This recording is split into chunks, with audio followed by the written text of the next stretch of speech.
네, 지금 관심 가져야 할 이슈에 대해서 살펴보는 비즈 인사이트 시간입니다. 오늘은 김경환 하나증권 연구위원 모셨습니다. 어서 오십시오. 안녕하십니까. 네, 본격적인 토크 전에 브리핑 먼저 듣고 오도록 하겠습니다. 권미정 캐스터 연결합니다. 네, 지난주 후반부터 미국과 중국 사이에 밀당이 이어지고 있습니다. 트럼프는 중국과 대화를 하고 있다 하고 중국은 대화한 적이 없다고 하는 마치 스타의 열애설을 보는 듯한 모습이었는데요. 미국 시장은 중국의 관세 협상 없다는 발언에 따라서 상승폭을 다소 축소하는 모습도 보였습니다만 지난 나흘 동안 강하게 상승하는 모습을 보여줬습니다. 미국 시장에서 관세에 따른 충격이 어느 정도 수습돼 가는 중이다. 이제는 회복기에 들어갔다라는 분석이 나오고 있는데요. 과연 두 나라의 협상도 화해 무드에 들어간 걸까요?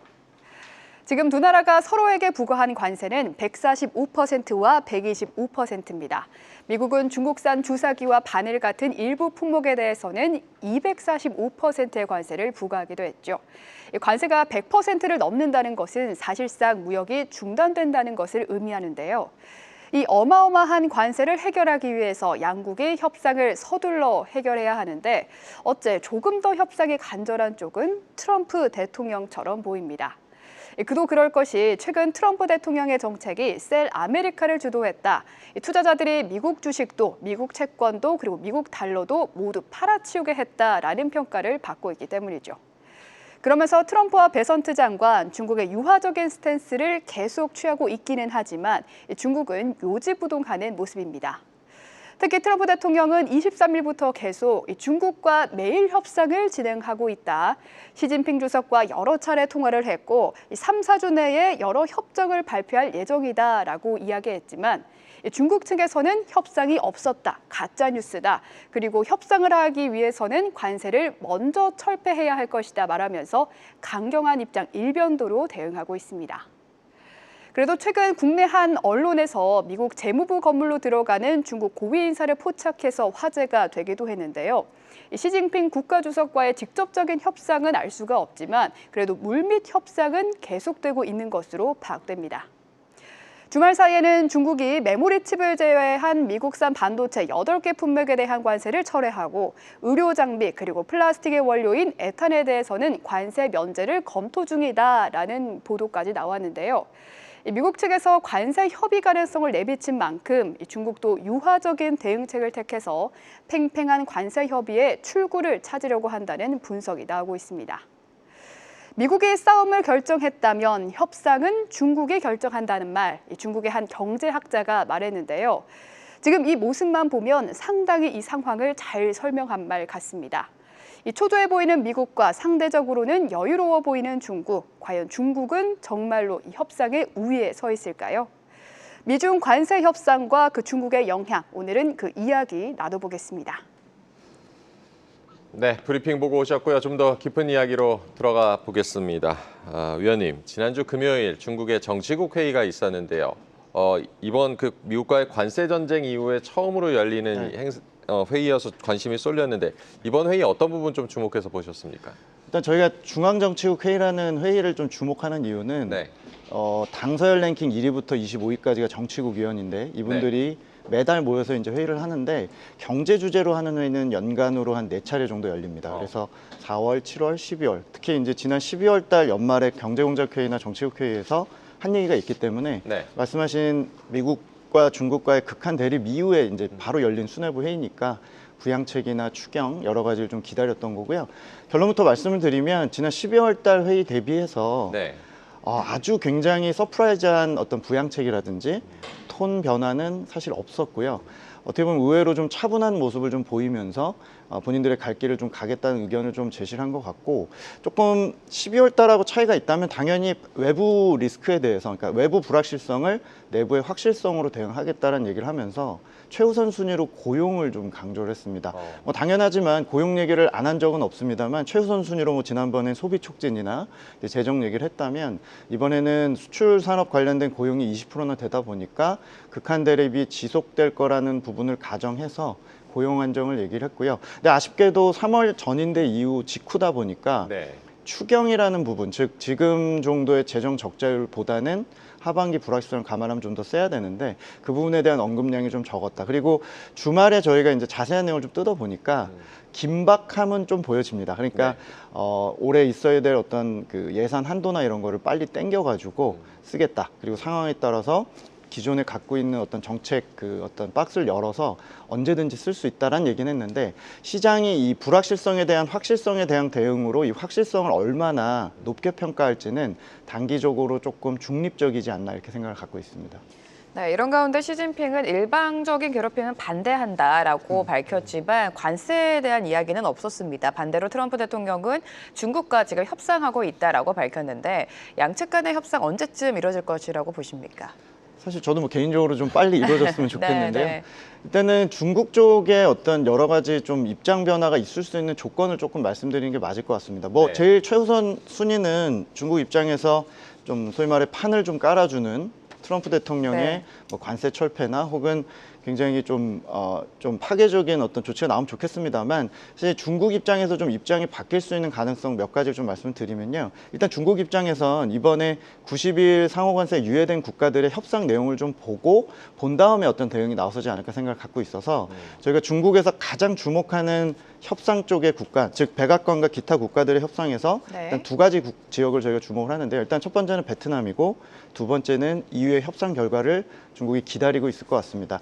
베트남의 상징성은 지난 7년 동안 무역전쟁 일기 이후로 중국이 우회 수출이나 해외 전략에 취할 때 아세안이 핵심이었고 그 아세안의 생산기지나 거점 확보 측면에서 베트남이 상당한 역할을 했기 때문에 베트남이 관세 인하를 빌미로 백악관의 어떤 요구에, 즉 중국을 차단하거나 중국에 대한 어떤 보복에 대한 부분을 얼마나 동참하느냐를 처음으로 지켜볼 것 같고요.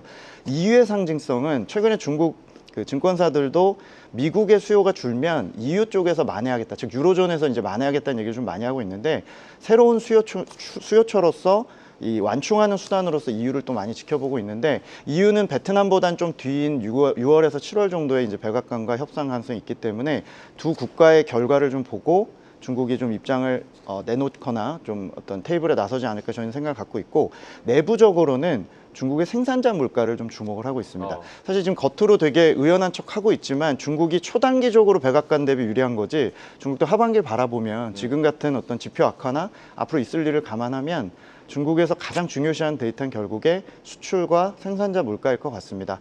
생산자 물가는 중국의 기업이익이자 마진율을 대변하는 프록시 지표로 저희가 보고 있고요. 네. 해당 데이터가 앞으로 두세 달 동안 크게 악화되는지 여부에 따라서 협상 테이블에 나오는 적극성이 결정되지 않을까 생각을 합니다. 실제로 저희가 2018, 19년에 무역전쟁 일기 때 네. 생산자 물가가 악화되는 구간에서 중국도 적극성을 띄었다는 점에서 백악관의 어떤 조치와 상관없이 중국이 바뀔 수 있는 변수가 있다면 베트남과 EU의 협상 결과 그리고 내부적으로 생산자 물가 같은 기업 이익 관련된 지표들을 좀 보고 행동에 나설 수 있다고 저희는 일단 추측을 좀 하고 있습니다. 네, 베트남이나 EU의 관세 협상 결과 그리고 중국의 생산자 물가를 특히 주목해서 봐야 된다라고 조언을 해주셨습니다. 말씀하신 대로 이제 중국은 이번 관세 전쟁에서 느긋한 태도를 지금 유지하고 있는데요. 결국에는 이제 속타는 미국이 관세를 낮춰줄 것이다. 뭐 이런 시각도 있는데 이 부분에 대해서 어떻게 보십니까?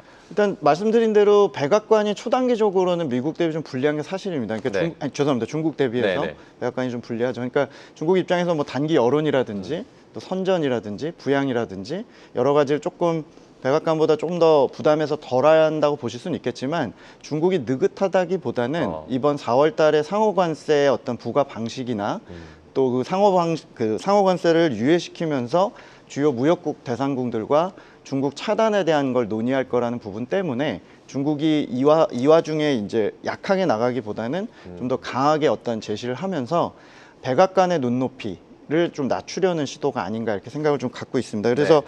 저희는 느긋한 시기는 3에서 6개월 이내일 것 같고요. 네. 결국에는 협상에 나설 텐데 중국 입장에서도 다른 나라 협상 결과 중요하지만 궁극적으로는 백악관의 눈높이가 좀 낮아지는 단계에 본인들의 협상력이 극대화될 수 있는 타이밍을 재고 있지 않을까 저희가 생각을 갖고 있고 그 시점을 저희가 뭐 5월부터는 그 관련된 이제 어떤 협상 여지가 좀 더 확률이 높아지는 거니까 그 부분을 좀 지켜볼 필요가 있을 것 같습니다. 네, 이런 미국의 관세가 지금 당장 중국 경제에 미치는 영향은 없습니다만 만약에 현실화가 되고 또 장기화가 된다면 당연히 큰 악재로 작용할 텐데 중국 경제에 어떤 영향을 미칠까요? 저희가 단적인 예로 네. 이번에 중국 1분기 성장률이 굉장히 잘 나왔습니다. 뭐 5.3% 정도가 나왔었는데요. 그 100이라고 가정했을 때 그 성장에서의 기여율이 수출 쪽이 40%나 담당을 했습니다. 이거는 분기로 봤을 때도 팬데믹 이후에 최고 수치죠. 그러니까 지금 뭐 밀어내기든 땡겨서 수출하는 거든 수출에 대한 부분이 1분기에 반영이 됐고 뭐 당장 이제 다음 주, 이번 주부터도 이제 미국 쪽이나 중국 쪽에 수출 데이터가 악화되기 시작을 할 텐데요. 중국 입장에서는 1분기의 어떤 성적표에 연연하기보다는 앞으로 이제 2분기부터 악화되는 생산이나 수출 관련 지표들을 완충을 하기 위해서 이번 정치국 회의에서도 일단은 추경보다는 하반기까지 할 것들을 땡겨와서 집행을 하겠다라는 얘기를 하고 있어서 이제 앞으로 보시겠지만 지준율 인하나 어떤 금리 인하 같은 기존의 이제 전통적인 통화 완화 방식 그리고 무엇보다 1분기에 재정 정책을 거의 쓰지 않았습니다. 그러니까 네. 집행 자체를 밀어놨기 때문에 2분기, 3분기에 염두에 두고 좀 소비나 재정 관련된 지출을 늘리면서 성장률을 최대한 연착륙시키기 위한 조치들이 연이어 좀 나올 것 같습니다. 다만 이제 시장에서 걱정하는 거는 협상 자체가 없다면 이런 노력들도 사실은 한계가 있다고 볼 수 있는 가능성이 좀 있기 때문에 중국 정부 입장에서 빠른 협상에 나서는 어떤 증거들을 저희가 좀 찾는 게 시장 입장에서 좀 중요하지 않나 생각을 갖고 있습니다. 네, 중국의 부양책도 주목을 해봐야겠습니다. 중국은 미국의 관세 폭탄에 맞서서 희토류와 같은 이런 희귀광물에 대한 수출을 통제를 하고 있는데요. 중국의 이런 광물 무기화에 따른 산업 영향은 어떻게 보십니까? 사실 아시겠지만 중국은 전략적으로 뭐 조선이나 희토, 광물 이런 쪽에 대한 산업들을 거의 뭐 한 개 기업으로 통일을 시키면서 지난 5년 동안 안보 측면에서 이런 이제 전략적 무기들이죠. 그러니까 네. 국가 차원에서의 무기를 국유화시키는데 이제 어느 정도 진행을 해놓은 상태고 사실 기존에 그냥 그런 카드가 있으니까 만지작거리는 모습만 보였다면 실제로 이번에는 어느 정도 사용을 좀 고려하고 있는 것 같습니다. 그래서 4월, 5월 달에 관련된 수출을 급격히 줄이면서 저희가 뭐 아직은 증거가 없습니다만 네. 3월까지 나온 데이터로 보더라도 전반적으로 물량이나 수출액을 줄이면서 해당 국가들로 하여금 어찌됐건 협상에 나서게끔 혹은 본인들 입장에서도 극대화할 수 있는 카드들로서 제시를 할 것 같고 저희가 이게 장기적으로 희토류를 제한한다고 말씀드리긴 좀 어려울 것 같고 네. 상호 간의 어떤 맥시멈으로 지금 서로 이 어떤 카드를 제시하는 입장에서 보면 앞으로 한 두세 달 정도는 희토류 관련 수출들이 급감하는 모습들을 저희가 좀 추측할 수 있을 것 같고 관련해서 중국 정부가 실제로 이제 카드를 제시하는 첫 사례가 되지 않을까 이렇게 조심스럽게 예측을 좀 하고 있습니다. 네, 이런 가운데 최근 중국은 기준금리 역할을 하는 ALPR을 6개월 연속 동결을 시켰습니다. 인하 가능성보다 지금 연속으로 동결을 하고 있는데 그 이유는 어디서 찾고 계십니까? 아무래도 연준 쪽의 행보를 좀 먼저 본 것 같습니다. 사실은 중국이 작년에도 금리는 많이 낮춰놨죠. 근데 사실은 지금 중국의 문제는 금리가 높다라기보다는 돈이 초과예금에 여전히 쌓여 있고 돈이 돌지 않는 유동성 함정이 문제였기 때문에 일단은 낮춰놓을 만큼 낮춰놓고 최대한 양적인 혹은 행정적인 조치를 통해서 부양을 하면서 연준이 지금 사실 미국 내부적으로도 지금 의견 일치가 좀 안 되다 보니까 차후 인하 행보를 좀 보면서 카드를 쓰겠다라는 모습인 것 같고요. 다만 이번 주말에 있었던 정치국 회의에서 지준율과 금리를 조속히 시행하겠다라는 얘기를 좀 했기 때문에 이제 좀 있으면 이제 시작하는 노동절 연휴 직전이나 직후 혹은 5월 달까지 지준율 인하 카드를 먼저 좀 고려하면서 일단은 일종의 태핑이죠. 뭔가 좀 간을 보듯이 금리 자체보다는 지준율을 먼저 인하하면서 시장의 반응을 좀 보지 않을까 생각을 좀 갖고 있고요. 아무래도 환율을 최대한 방어하려고 하는 목적을 이번에 보여주고 있기 때문에 위안화 역시 그 금리나 이런 쪽 정책에서 조금 우선시되는 게 환율이 아니었나 이렇게 보고 있습니다. 그래서 지금까지 보수적인 전략은 앞으로도 조금 더 이어지겠지만 일단 지준율 같은 카드는 간접적으로 먼저 시행을 하면서 앞으로 이제 금리 인하나 이런 것들을 7월 이후로 좀 기다리지 않나 이렇게 생각을 좀 갖고 있습니다. 지준율 인하를 하면서 시장 반응을 볼 수 있다라고 전망을 해주셨습니다. 중국은 경제 안정화 조치로 뭐 증시 안정화도 지금 뭐 다양한 노력을 하고 있는데요. 이 시장에 지금 이런 뭐 증시 부양책들 잘 반영이 되고 있다고 보십니까? 사실 작년 하반기부터 중국 정부가 재정하고 자산 가격에 대한 생각을 좀 바꿨습니다. 네. 워낙 돈이 돌지 않고 있고 전반적인 사회적으로 느끼는 투자 수익률이 금리보다 빨리 빠지다 보니까 모두 다 그냥 현금에 박아놓고 아무것도 하지 않는 문제들을 리오프닝 2년 동안 보여줬죠. 그래서 네. 중국 정부가 생각한 그 자산 가격에 대한 생각이 결국에 경기 부양 수단으로서 주식을 활용하겠다. 그래서 소비 촉진을 하고 이제 현금을 인출해서 소비를 할 수 있는 어떤 마음가짐을 먹게 하겠다라는 생각이라서 지난 6개월 동안 최대한 수급적인 관점에서 주식시장을 하단을 구축을 시키고 최대한 정부가 수급으로 개입을 하면서 주식을 하게끔 종용하는 형태의 정책은 1차적으로는 좀 성공을 하고 있다고 생각을 갖고 있고요. 다만 아무리 중국이 수급을 받쳐주고 네. 어떤 정부가 정책적으로 민다 해도 결국엔 이익이나 기업들이 좋아져야겠죠. 그래서 중국 입장에서도 수출 경착륙을 가지고는 이 증시 부양이 궁극적으로 어렵기 때문에 최소한 이익을 보존해 줄 수 있는 수출의 연착륙을 유도하는 협상은 하반기에 저희가 예상을 좀 하고 있고요. 환율이나 자산 시장에 대한 어떤 생각 역시도 최대한 어떤 내수 부양에 활용하겠다는 의지를 좀 갖고 있기 때문에 네. 내년까지 큰 틀에서 저희가 미중 간의 극한 대립이 조금씩 완화된다고 가정했을 때는 중국 주식이나 주택 가격 관련된 저희의 의견은 더 비관적이기보다는 지금의 추세대로 정부 정책 하에서 꾸준히 좀 상승할 수 있는 가능성이 좀 있다라고 저희 의견을 좀 갖고 있습니다. 네, 주택가격 부양 더욱더 자세하게 살펴보도록 하겠습니다. 부동산 시장 위기가 사실 중국 경제를 가장 흔들었던 큰 네. 요인 중에 하나인데 여전히 좀 침체가 이어지고 있습니다. 나아질 거라고 보십니까? 사실 나아진다는 게 저희가 뭐 예전에 중국에서 뭐 아파트를 짓고 건설이 막 붐이 일어나고 이런 이제 현상은 쉽지 않을 것 같고요. 네. 또 지난 20년 동안의 짧고 굵게 중국의 부동산의 어떤 과실을 가져갔던 중국 가계, 그러니까 부자가 됐다고 느꼈던 중국 가계는 사실은 당분간은 좀 어려울 것 같습니다. 그러니까 부동산 가격이 올해 내년에 저희 예측은 하단에서 이제 4년 만에 안정된다는 이제 시각을 좀 갖고 있고 부동산 가격이 안정해서 이제 오르지 못하는 이유는 결국에 건설업이나 지방 정부가 어떤 기존의 펀더멘탈이 너무 많이 훼손돼 있습니다. 그래서 공급자 문제가 여전히 있기 때문에 저희가 보는 부분은 올해는 대도시 중심으로 주택 가격이 이제 하단 정도만 형성을 하면서 더 이상 소비를 안 하는 요인으로서 제약 요인으로서 작용은 안 할 것 같다 정도이지 부동산이 다시 중국이 좋아져서 건설이나 혹은 자산 효과를 통해 뭐 명품을 사거나 이런 현상들은 네. 여전히 내년까지 좀 기대하기는 어려울 것 같습니다. 그래서 반절 정도의 거래나 가격 관점에서의 회복 정도를 저희가 보고 있고요. 건설업이나 원자재 수요 혹은 관련된 어떤 큰 자산 효과들은 여전히 내년까지 좀 시간이 필요한 복잡한 상황에 놓여 있다라고 말씀드리고 있습니다. 네, 부동산 경기 회복은 아직 시간이 조금 필요하다는 점을 짚어주셨습니다.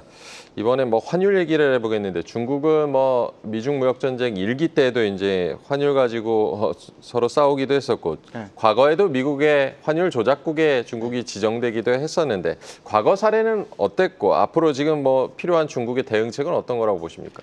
사실 뭐 지금 백악관도 그렇고 네. 기존의 미국 정부가 일관되게 중국이 불공정한 게임을 했고 또 보조금이나 환율 절하를 통해서 네. 수출의 이득을 봤다라는 부분을 유지했기 때문에 중국의 대응 방식도 뭐 반발은 했지만 사실은 부정을 완전히 하지는 못했던 기조였었습니다. 다만 최근 한 5년 정도의 중국의 실질 환율이나 여러 가지를 보면 인위적인 어떤 절하를 통해서 뭐 수출을 촉진했다고 보기에는 조금은 차이가 좀 간극이 있어서 네. 설사 이번에 다시 한번 조작국이나 어떤 백악관의 입장이 환에 대해서 불공정하다고 얘기를 하더라도 표면적인 대응 정도를 할 것 같고요.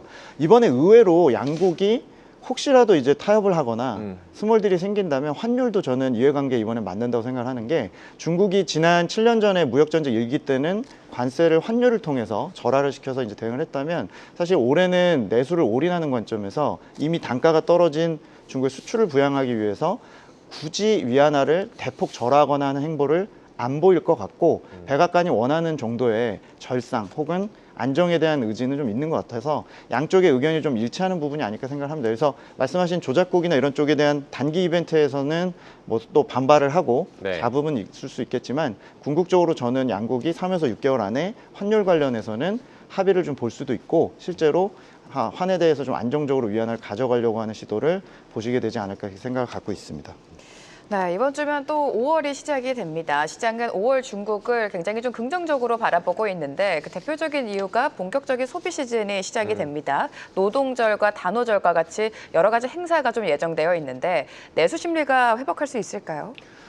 일단 저희가 부동산이라든지 뭐 여러 가지 침체 요인들이 지난 네. 4년 동안 지배를 했었기 때문에 중국 가게가 어떻게 보면 이제 누워 있다가 좀 이제 걷는 수준 정도로 네. 평가는 드릴 수 있을 것 같아요. 다만 네. 이 걷는 수준이 워낙 총량이 크고 워낙 침체가 오래됐다가 회복이기 때문에 결론적으로 저희가 중국 소비는 작년 하반기에 바닥을 찍었고 올해 소매 판매 기준으로 성장률이 지금 5%인데 한 4에서 한 6% 정도 사이에 소매 판매 증가율이 나오는 거니까 작년, 재작년 리오프닝 하자마자 저희가 봤던 침체일 때 2에서 3% 성장 대비해서는 회복이라고 보실 수 있을 것 같고요. 물론 아직까지는 이관신이나 보조금 그리고 지금 얘기하신 쇼핑 시즌에 여행이나 서비스업, 외식, 숙박 이런 쪽에 대한 어떤 부양책 효과들이라고 보실 수는 있는데 이번 연휴를 보시면 아마도 계속적으로 회복세가 좀 이어지지 않을까. 그러니까 눈높이를 어디나 두시냐에 따라 차이는 있겠습니다만 기본적으로 올해 상반기는 중국 소비 자체가 외부 요인과 상관없이 내부의 어떤 가계의 힘과 정부 부양책의 힘으로 회복세를 좀 이어갈 것 같습니다. 그래서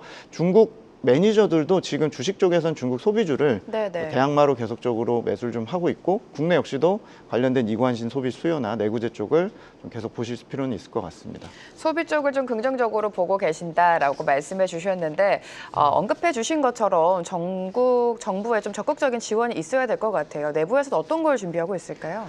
아시는 이제 이관신 조치라고 그래서 이제 네. 소비재 이관신은 뭐 가전, 자동차, 전기차 뭐 이런 쪽에 이미 한 6개월째 효과를 주고 있는데 네. 이번 주말에 이제 딱 나온 조치가 오늘도 중국 면세주가 굉장히 상한가를 치고 이러고 있는데 네. 시내 면세점을 이제 허용하면서 중국이 최근에 이제 무비자 정책을 시행을 하면서 뭐 한국 분들도 요새 많이 가고 있지 않습니까? 네. 중국은 여행업이라든지 인바운드 쪽에 어떤 소비를 촉진하기 위해서 승부수를 좀 건 것 같습니다. 그래서 이번 주말에도 그 수출할 이제 출국할 때 환급해주는 뭐 세금의 면세점을 인하한다든지 이제 환급을 좀 늘려주는 조치를 통해서 최대한 그 사람들을 끌어들이려는 조치들을 좀 시행을 하고 있습니다. 그래서 중국이 아마도 그 규제를 많이 철폐하고 개방을 좀 확대하는 쪽에서 이런 서비스업 촉진이나 새로운 여행 소비 이런 쪽을 촉진하는 조치들을 취할 것 같고요. 이관신 조치도 올해 예산을 한 2배 정도 증액을 해놨는데 아마 이거를 좀 조기에 땡겨 써가지고 하반기에 다시 또 확대하지 않겠나. 그래서 내구재 쪽이나 비내구재 쪽에서도 저희가 올해는 좀 소비를 주목하고 있다고 보시면 될 것 같습니다.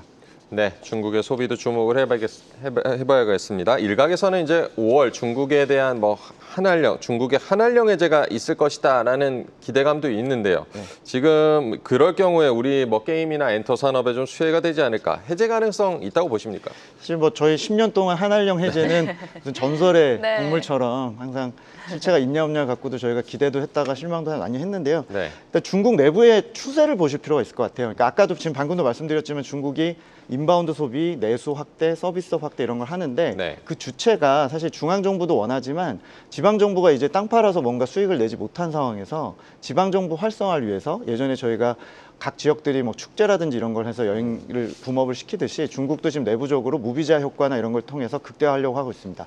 한한령과 연결을 해보면 저희가 갖고 있는 K컬처나 이런 것들이 뭐 글로벌리 최고 수준이 있고 중국 입장에서 지방정부가 이런 걸 극대화하기 위해서 공연이라든지 무대를 연다고 했을 때 사실 중앙정부 눈치를 크게 보지 않는다면 제 최우선 순위로 부르고 싶은 게 국내 가수들이 아닐까 싶습니다. 그래서 저희가 뭐 구체적으로 나온 건 없지만 기본적으로 방향성은 계속 유치를 위해서 본인들의 이익을 위해서 여행을 풀었듯 내부적으로 이 공연이나 초청은 늘어날 거로 생각을 하고요. 차기 지도부에서 저희가 이제 정부와의 어떤 관계는 어차피 바닥권에 있는 상황이기 때문에 저희는 방향성에서 본다면 중국의 요구에 의해서 한국의 그런 무형의 컨텐츠나 또 관련된 이 한한령 해제 관련 수혜주들은 꾸준히 관심 가지시는 게 어떤 근거가 된다라고 생각을 갖고 있습니다.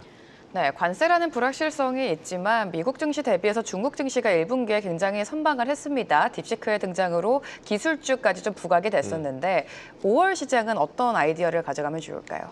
저희가 사실은 5월 달에 워낙 불확실성이 크고 이게 네. 호황제가 지금 겹쳐 있는 상황이고 네. 확실한 건 지표가 나빠지겠죠. 그리고 중국의 부양책은 충분하지 않았고 그러면 시장 입장에서는 정부의 세게 나온 부양책을 좀 더 검증한 단계에서 변동성이 좀 있을 거로 생각을 갖고 있고요. 하단에서 어느 정도 이제 좀 하락은 멈춘 것 같고 이제 저희가 장기적으로 변동성이 축소되는 과정에서 중국의 주도주를 잘 찾아서 저희가 전략적으로 가져가는 걸 텐데 저희가 애널리스트들이 조금 핑계로 항상 얘기하는 게 이제 중기 장기 관점에서 네. 매집하자 얘기를 드리는데 그 주식이 두 가지인 것 같습니다. 하나는 3월에 이제 저희가 관심 가졌던 중국 대표 기술주는 꾸준히 매집을 하자라는 의견을 드리고 있고요. 방금 말씀드린 소비주 관련해서 중국의 소비주들도 지금 뭐 음식료나 제약이나 화장품이나 네. 이런 주식들이 상당히 지금 관심을 갖고 있고 실제 계속 빈집인 상태에 아직은 수급에 유리한 면을 갖고 있어서 소비주 계속 지켜보시면서 뭐 지수를 사는 것도 전략이겠습니다만 조금 더 하반기 길게 봤을 때는 중국의 테크주나 소비 대표 기업들을 네. 오랜만에 좀 지켜보시는 것도 좋은 전략이 될 것 같습니다. 네, 여전히 기술주에 대한 관심은 가지고 가야 된다. 그리고 중국 소비 관련주도 중장기적인 관점으로 보자라는 전략까지 세워주셨습니다. 김경환 하나증권 연구위원과 함께했습니다. 고맙습니다. 감사합니다.